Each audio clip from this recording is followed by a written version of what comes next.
যেখানে প্রতিদ্বন্দ্বিতা থাকবে, মানুষ তার সম্পত্তির জন্য তার যে ইচ্ছা, হ্যাঁ, সে প্রতিদ্বন্দ্বিতার মধ্য দিয়ে সে তার অগ্রগতি, সে তার নিজের যে ভালো মন্দ বুঝে সে নিজের সমৃদ্ধি সে নিজে কায়েম করবে। এটা হচ্ছে এই ধরনের সমাজ। তাদের ক্ষেত্রে আমরা বিশ্বাসঘাতকতা করেছি। ছাত্ররা একটা গণঅভ্যুত্থান করলো, তারা জীবন দিল, শুধু ছাত্র না, ছাত্র তরুণ সৈনিকেরা তো গুলি করলো না জনগণকে। ফলে তাদের যে চাওয়া পাওয়া ছিল, সে চাওয়া পাওয়া ক্ষেত্রে আপনি তো মূল্য দিলেন না। গোলাপ বিছানো একটা রাস্তা, আমরা হেঁটে চলে যাব, এটা তো হবে না। এর মধ্যে বহু বাঁক আছে, বহু ভুল আছে, বহু বিভ্রান্তি হতেই পারে, কিন্তু আমাদের লক্ষ্য তো খুব পরিষ্কার। আমরা বাংলাদেশকে নতুন করে গঠন করতে চাই এবং 3 থেকে 5 বছরের মধ্যে আমরা বাংলাদেশ ইংল্যান্ডে করতে পারেন না। আপনি ছেলেদের সঙ্গে প্রতারণা করেছেন, এটা বিশ্বাসঘাতকতা। আপনি ইয়াং ছেলেরা যেটা আপনি করতে চেয়েছেন, আপনি এটা তাদের অধিকার, তারা একটা ঘোষণাপত্র দিলে কি সমস্যাটা হতো, ঠিক আছে? আপনি ঘোষণাপত্র দিতে দেন না, কিন্তু এটা তো সেকেন্ডারি। আমি যে আলোচনা করছি এটা আরো ফান্ডামেন্টাল, যে আপনি তো প্রথমত সংবিধানকে ফেলে দেওয়াটা উচিত ছিল, তারপর জনগণের অভিপ্রায়টার ভিত্তিতে আপনি নতুন গঠনতন্ত্র প্রণয়নের প্রক্রিয়া আপনি ঢুকতেন। এটা আপনি করতে দেন না। আপনি এই নতুন সরকার গঠন করে আপনি ঘোষণা দেবার কি? কারণ এই সরকার তো গণঅভ্যুত্থানের মধ্য দিয়ে এসছে, এই তো নির্বাচিত হয়ে আসে না, এটা তো বিএনপি বলতেছে। কিন্তু যদি এই সরকার যদি গণঅভ্যুত্থানের সরকার হয়, তাহলে এটা নির্বাচিত সরকার। এটা কথা খেয়াল করে, খুব গুরুত্বপূর্ণ বুঝতে পারে। যদি ডক্টর ইউনূস গণঅভ্যুত্থানের সরকার আকারে বলতেন সংবিধান নাই, আমি জনগণের দ্বারা নির্বাচিত, জনগণ আমাকে রক্ত দিয়ে নির্বাচিত করেছে, অতএব আমি সকল প্রকার বিদ্যমান আইনের ঊর্ধ্বে, কারণ আমি জনগণের অভিপ্রায়কে আমি কি করে রিপ্রেজেন্ট করি, তাহলে তিনি কিন্তু বৈধ তৎক্ষণাৎ, আইনের দিক থেকে, রাজনৈতিক দিক থেকে তিনি বৈধ। কিন্তু উনি তো ওই বৈধতা তো তিনি নিলেন না, তিনি চলে গেলেন শেখ হাসিনার সংবিধানের অধীনে। উনি শেখ হাসিনার সংবিধানের অধীনে যখনই ঢুকলেন তখনই তিনি অবৈধ। তার তো কোনো অধিকারই নেই আপনার কোনো ঘোষণাপত্র দেবেন, ঠিক না? এটা বুঝতে পারছেন? এটা তো রেশনাল লজিক্যাল ব্যাপার। এটা তো বিরাট কঠিন কিছু না। মানে শুরুতে যদি উনি বিপ্লবী সরকার গঠন করতেন তাহলে তো আমি বিপ্লব বলি না, আপনি বিপ্লব সরকার অন্য অর্থ হয়। বিপ্লবের মানে হচ্ছে যে যেমন সমাজতান্ত্রিক বিপ্লব, যেমন আজকে রুশ বিপ্লব কিংবা চীনা বিপ্লব, এটাকে বলে পলিটিক্যাল রেভলিউশন। তো পলিটিক্যাল রেভলিউশন কথাটা বলে লোকে যেহেতু গোলমাল পাকিয়ে ফেলে সমাজতন্ত্র আর বিপ্লব বলে, আমাদের বাংলাদেশের পরিভাষার মধ্যে এগুলো অস্পষ্ট। এই জন্য গণঅভ্যুত্থান মানে গণঅভ্যুত্থান। এই গণঅভ্যুত্থানের লক্ষ্য হচ্ছে ব্যক্তির অধিকার প্রতিষ্ঠা করা, ব্যক্তির মর্যাদা প্রতিষ্ঠা করা, প্রাণ, প্রকৃতি, পরিবেশ, সাংস্কৃতিক বৈচিত্র্য রক্ষা করা, জীবন এবং জীবিকা এটা নিশ্চয়তা দেওয়া, এগুলো হচ্ছে এই বিপ্লবের আপনার বলুন বা গণঅভ্যুত্থান বলুন তার যে প্রধান লক্ষ্য। এই জন্য শব্দগুলো আমরা কম ব্যবহার করলে সুবিধা। আপনি বলতে পারেন গণঅভ্যুত্থান বিপ্লব, কিন্তু এটা বলে কনফিউজ হয়ে যায় লোকে, যে বুঝি আমরা সমাজতন্ত্র কায়েম করতে যাচ্ছি। না, আমরা সমাজতন্ত্র কায়েম করতে যাচ্ছি না। এখানে আমরা মনে করি যে এমন একটা সমাজ হবে যেখানে প্রতিদ্বন্দ্বিতা থাকবে, মানুষ তার সম্পত্তির জন্য তার যে ইচ্ছা, হ্যাঁ, সে প্রতিদ্বন্দ্বিতার মধ্য দিয়ে সে তার অগ্রগতি, সে তার নিজের যে ভালো মন্দ বুঝে সে নিজের সমৃদ্ধি সে নিজে কায়েম করবে। এটা হচ্ছে এই ধরনের সমাজ চাই। সমাজতন্ত্র বিপ্লব তো আমরা এখানে করছি না, সেজন্য বিপ্লব শব্দটা আমি সবসময় অ্যাভয়েড করি, এতে লোকে বিভ্রান্ত হয়।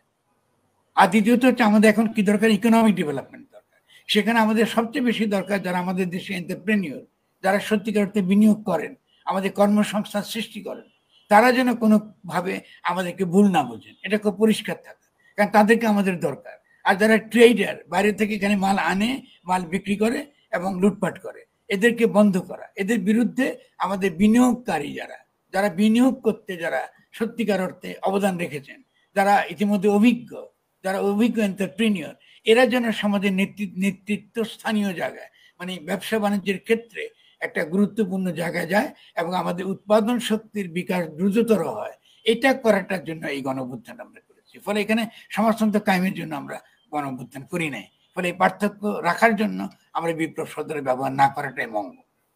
আর বিপ্লব বললে মনে হয় যে একটা মার পিট দাঙ্গা হাঙ্গামা করছে, না। গণঅভ্যুত্থানটা হতে এই জন্য শব্দটা হচ্ছে গঠন। আমার যে বইটা 2023 সালে বেরিয়েছে, এই জন্য এর নাম হলো গণঅভ্যুত্থান ও গঠন। ফলে আমরা বাংলাদেশকে নতুন করে গঠন করতে চাই, এটা হচ্ছে আমাদের রাজনীতি এখন। ফলে আমরা এখানে মারপিট দাঙ্গা হাঙ্গামা চাই না, সভাপতি গঠনের কাজটা গুরুত্বপূর্ণ বলে সকলে মিলে কি করে একটা ভালো বাংলাদেশ বানাতে পারি, যাতে সেই বাংলাদেশের প্রতিযোগিতার মধ্য দিয়ে আমরা আমাদের দেশকে সমৃদ্ধ করে তুলতে পারি। এটা হচ্ছে এই গণঅভ্যুত্থানের মূল লক্ষ্য। কেমন? জি স্যার। আমি আপনার কাছে একটি ব্যাপারে জানতে চাই যে এনসিপির যারা প্রথম সারির ছিলেন, আন্দোলনের সময় প্রথম সারিতে ছিলেন, তাদের নেতৃত্বেই তো আসলে আন্দোলনটা হয়েছিল, ছাত্র জনতা নেমে এসেছিল, বা বিভিন্ন দল যে এখন দাবি করে যে তারা ছিল। তো জি তারা এই ব্যাপারটা, ছাত্র জনতার বিষয়টা মীমাংসা না করে তারা যে একটা দল গঠন করলো, সেটা কি মানে ঠিক হয়েছে কিনা, এটা কি আপনার কাছে একটু জানতে চাই। ছাত্রদের সামনে তো আপনি কোনো আর বিকল্প রাখেননি। কারণ আমি যেটা শুরুতে যেটা বলছি যে আমরা কি করেছি, আমরা ছাত্রদের তো আমরা কি করেছি, আমরা তাদেরকে তো আমরা বিশ্বাসঘাতকতা করেছি। ছাত্ররা একটা গণঅভ্যুত্থান করলো, তারা জীবন দিল, শুধু ছাত্র না, ছাত্র তরুণ সৈনিকেরা, সৈনিকেরা তো গুলি করলো না জনগণকে। হুম। ফলে তাদের যে চাওয়া পাওয়া ছিল, সে চাওয়া পাওয়াকে তো আপনি তো মূল্য দিলেন না। এরপরে তারা কি করবে বলুন? তাদের সামনে আর কি কৌশল ছিল? ফলে তারা একটা দল গঠন করার চেষ্টা করছে, আবার সেই দল গঠন করতে গিয়ে তারা নির্বাচনের পথে গেছে, যেটা আমি হয়তো সমর্থন করি না। কিন্তু কৌশলগতভাবে তাদের সামনে তার কিছু বিকল্প নাই। আপনি আর কি করবে তারা? ফলে আপনি তো একটা তরুণ ছাত্রদের একটা বিপুল জনশক্তি, যে এত বড় একটা ভূমিকা রাখলো, তাকে আপনি এমন একটা পথে নিয়ে গেলেন যে এখন সকলের ছাত্রদের বিরুদ্ধে সারাক্ষণ রিপোর্ট করে যে ছাত্ররা এই লুটপাট করছে, এই দুর্নীতি করেছে, এই ওটা করেছে, এই বিশৃঙ্খলা করেছে। এগুলো তো খুবই অন্যায় কথা। আপনি আপনি ছাত্রদেরকে আপনি এখন ক্রিমিনাল বানাচ্ছেন। বানাচ্ছেন কি জন্য? ওই যে লুটের মাফিয়া শ্রেণীর পক্ষে দাঁড়িয়ে আপনি এই কাজগুলো করছেন। ছাত্রদেরকে ছোট করতে পারলে কার লাভ বাংলাদেশে? ওই যারা এই শেখ হাসিনার সংবিধান যারা বহাল রেখেছে এবং লুটেরা মাফিয়াদের যারা শাসন যারা দীর্ঘস্থায়ী করতে চায়, তারাই ছাত্রদের বিরুদ্ধে এ ধরনের অপপ্রচার করে। তার মধ্যে নিশ্চয়ই কিছু কিছু ছাত্র খারাপ কাজ করতে পারে। আপনি তার সঙ্গে কথা বলুন, তাকে বিচার করুন। কিন্তু সব ছাত্র এটা করেছে, এটা তো হতে পারে না। লক্ষ লক্ষ ছাত্র এই গণঅভ্যুত্থানে অংশগ্রহণ করেছে, লক্ষ লক্ষ সাধারণ মানুষ অংশগ্রহণ করেছে। আর ছাত্রদেরকে ছাড়াও সাধারণ জনগণের মধ্যে অধিকাংশই গণঅভ্যুত্থানে যারা শহীদ হয়েছে, এদের অধিকাংশই গরিব। এদের মধ্যে রিক্সাওয়ালা আছে, শ্রমিক আছে, মেহনতি মানুষ আছে। তাহলে আপনি কেন শুধু ছাত্রদেরকে আপনি একা তাদের বিরুদ্ধে কথা বলছেন কেন? আপনি যে গণঅভ্যুত্থানকে ছোট করার জন্য এগুলো বলতেছেন, যে গণঅভ্যুত্থান করে ছেলে খুব খারাপ কাজ করছে, এটা নাকি মব জাস্টিস করতেছে, ছাত্ররা নাকি মব ছিল। এটা তো আওয়ামী লীগের বয়ান, আওয়ামী লীগ তো এই প্রচার চালাচ্ছে। তো এই প্রচার চালালে কি আমরা বুঝবো না এই প্রচারটা কারা করে? ফলে যারা আবার ক্ষমতা ফিরে চায়, এবং ইউনুসে যাওয়াটা তো সহজ করে দিয়েছে সংবিধানকে বহাল রেখে, ফলে তারা এই সুযোগটা তারা গ্রহণ করছে। ফলে ছাত্ররা কি অন্যটা করেছে? আপনি কেন নির্বাচনের কথা বলেন? আপনি কেন সংবিধানটা বাতিল করলেন? তো সংবিধান বাতিল করতে পুরো ছাত্ররাই তো পড়াশোনা করতে ফিরে যেত, তারা তো পড়তে চলে যেত। তারা তো আমরা দেখেছি না ৭১ সালে দেশ স্বাধীন হয়েছে, সকলে পড়তে চলে গেছে বিশ্ববিদ্যালয়ে। তাহলে এরা তো পড়তে চলে যেত। তা আপনি তো তাদের কথা কিছু শুনলেন না। তারপরে এখন ছেলেরা কি করবে আমাকে বলেন আপনি? ওদেরকে তো এই গণঅভ্যুত্থানকে তো পূর্ণ করতেই হবে। ফলে কৌশল আকারে তারা নির্বাচনকে বেছে নিয়েছে। আমি এটা সমর্থন করি। আমি নির্বাচনটাকে কৌশল মনে করি, নীতি মনে করি না। ফলে নির্বাচনের নামে তেজ আপনি বলেছেন, আমার কথার সঙ্গে তাদের কথা মিল পাওয়া যায়, অবশ্যই মিল পাওয়া যাবে। কারণ আমি তো তাদের জন্য কাজ করছি। ফলে ডেফিনেটলি তরুণরা তাদের পথটা খুঁজে পাবে, এবং সেই পথের মধ্যে তারা একটা সঠিক পথ তারা বের করবে। তারা ভুল করবে, আমরা সকলেই ভুল করতে পারি। আমরা তো এমন না যেটা সোজা গোলাপ বিছানো একটা রাস্তা আমরা হেঁটে চলে যাব, এটা তো হবে না। এর মধ্যে বহু বাঁক আছে, বহু ভুল আছে, বহু বিভ্রান্তি হতেই পারে। কিন্তু আমাদের লক্ষ্য তো খুব পরিষ্কার। আমরা বাংলাদেশকে নতুন করে গঠন করতে চাই, এবং ৩ থেকে ৫ বছরের মধ্যে আমরা বাংলাদেশ ইংল্যান্ডের মতো করতে চাই ইকোনমিক্যালি। আমরা এই দক্ষিণ এশিয়ায় সবচেয়ে শক্তিশালী রাষ্ট্র হিসেবে আমাদেরকে দাঁড় করাতে চাই। ইকোনমিক ডেভেলপমেন্ট বলুন, সকল ক্ষেত্রে আমরা বলুন। ফলে এটা গণঅভ্যুত্থান পরে একটা নতুন ধরনের রাষ্ট্র গঠন করা ছাড়া আমরা তো এটা করতে পারবো না। আমরা তো লুটেরা মাফিয়া শ্রেণীকে আমাদের যেমন দমন করতে হবে, যে সকল টাকা বাংলাদেশ থেকে বিদেশে চলে গেছে সে সকল টাকা আমাদেরকে আবার উদ্ধার করতে হবে। এই চোরগুলা যেগুলো আমাদেরকে, যে দুর্বৃত্তরা যে টাকাগুলো নিয়ে চলে গেছে। ফলে আমাদের কিন্তু এটা তো আমরা পারবো না। আমরা একটা শক্তিশালী রাষ্ট্র গঠন করতে না পারলে তো আমরা পারছি না এটা করতে।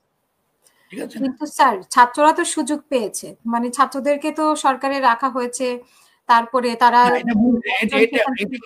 বুঝতে পেরেছি আপনার কথাটা। হুম। এটা অত্যন্ত অন্যায় কথা বলেছে। ছাত্ররা তো কখনো চায় নাই যে আমরা সরকারে থাকি, শেখ হাসিনার সংবিধানের অধীনে থাকি। এটা কোনো ছাত্র চায় নাই।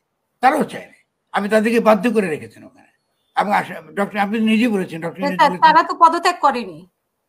কেন করেনি? নাহিদ কি পদত্যাগ করে নাই? নাহিদ করেছে, কিন্তু বাকি দুইজন তাহলে তো এত যে মানে কথা ফাইন, উঠছে বাকি ২ জনের সময় হবে তারা পদত্যাগ করবে। এবং পদত্যাগ করাটাতে পদত্যাগ করলে যে সমস্যার সমাধান হবে তা তো নয়। আপনি তো লড়াইটা তো বিভিন্ন ক্ষেত্রে চলবে, সরকারের মধ্যেও চলবে। আপনি দেখেছেন আসিফ নজরুল বলছে যে সরকারের মধ্যে সরকার আছে, তার মানে এই সরকারটা, বাড়ির সরকারটাও ওদের একটা সরকার, তার মধ্যেও একটা ক্ষুদ্র গোষ্ঠী আছে যারা এই গণ অভ্যুত্থানকে নস্যাৎ করার জন্য তারা কাজ করে যাচ্ছে। ফলে সরকার থেকে পদত্যাগ করলে তো সমস্যার সমাধান হচ্ছে না। আপনার সরকার নিয়ে ব্যস্ত হচ্ছেন কেন? আপনার রাষ্ট্র নিয়ে চিন্তা করেন। সরকার যদি থাকতে কি সমস্যা হচ্ছে? সরকার থাকবে, সরকার, আপনি এটা বলতে পারেন সরকার তাদের মন্ত্রণালয়গুলো তারা যেন সুচারুভাবে তারা এটাকে পরিচালনা করে, এটাই তো আমরা চাই নাকি? সেটা ঠিক আছে, সেটা সমালোচনা করুন। তারা যদি মন্ত্রণালয় ঠিকমতো চালাতে না পারে সমালোচনা করুন, এটা তো সঠিক। কিন্তু আপনি তাদের সরকারে থাকার তো অসুবিধা নেই। এটা তো তার যেমন নির্বাচনী দল করার যেমন কোনো কৌশলগত হতে পারে, সরকারের থাকাটা একটা কৌশল হতে পারে। এটা তো রাজনীতি, এটা তো ক্ষমতার লড়াই আছে না, এটা তো ক্ষমতার লড়াই। এই ক্ষমতার লড়াইতে বিভিন্ন রকম কৌশলগত দিক থাকবে। ফলে পাটনা যদি মনে করে ছাত্রদের আপনার সরকারে থাকাটা তাদের কৌশলগতভাবে সঠিক, তো তারা করছে ওটা।